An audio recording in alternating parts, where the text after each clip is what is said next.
Alors justement, on va parler série avec Héloïse Goy. Et alors aujourd'hui, Héloïse, vous nous conseillez une série documentaire sur le naufrage le plus célèbre de l'histoire. Vous connaissez Céline Dion ? Non, à peine. J'ai l'impression qu'on parle pas mal de cette dame en ce moment. Alors pour rester dans l'ambiance, on va parler du Titanic avec un docu-fiction passionnant de la BBC.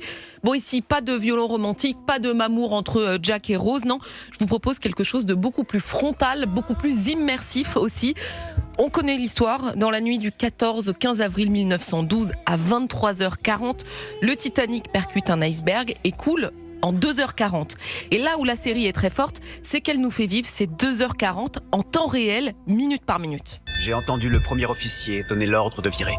Je lui ai dit, venez immédiatement, on va couler. La salle radio avait reçu des messages de la plus haute importance, qui n'ont pas été transmis à la passerelle. Le Titanic s'est brisé en deux sous mes yeux. Attendez, qui parle là ? Eh ben, des comédiens docu-fiction. Ils reprennent, ces comédiens, les mots des survivants du Titanic grâce aux lettres, aux journaux intimes, aux témoignages qu'ils ont laissés. On entend des passagers de première classe, de troisième classe, des membres de l'équipage comme Violette, 23 ans. C'était l'hôtesse la plus jeune du paquebot. Ce voyage en mer me plaisait énormément. Les 3 premiers jours à bord ont été très calmes. Et ensuite, il y a eu une sorte de fracas. Et en même temps, le Titanic a tremblé. Alors il faut imaginer à l'écran aussi des reconstitutions très réalistes. Il a dû coûter un peu de sous ce documentaire. Et on entend aussi le regard d'experts d'aujourd'hui. Il était impossible de faire virer ce géant suffisamment vite. Le commandant Smith a été dépassé par les événements. Il n'en a pas pris la mesure et n'a pas assumé ses responsabilités. Mais alors pour nous qui avons tous vu, je pense ici, le film Titanic, qu'est-ce que ça apporte de plus cette série doc ? Eh ben, elle montre que le drame ne tient pas qu'à l'iceberg, mais à une série d'erreurs humaines. Moi, j'étais pas spécialiste du Titanic. Je crois que dans le film, on ne montre pas toute la technicité de ce naufrage. Alors déjà, 1, le Titanic allait beaucoup trop vite malgré les alertes. 2, il n'y avait des canaux que pour la moitié des passagers, alors que c'était son premier voyage.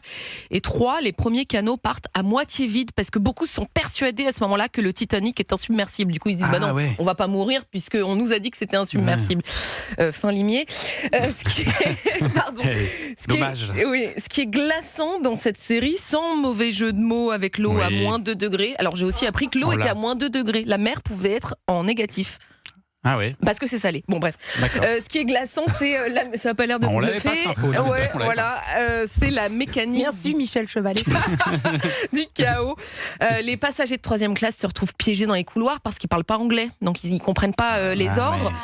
Les officiers doivent vraiment sortir les armes pour maintenir l'ordre et chacun est confronté à des choix impossibles. Monter dans un canot ou rester avec son mari, aider les autres ou sauver sa peau. Je vous écoute, vous auriez fait quoi à leur place ? Je monte dans le canot. Ouais. Moi, c'est les femmes et les enfants d'abord. Bien sûr. Chanceuse.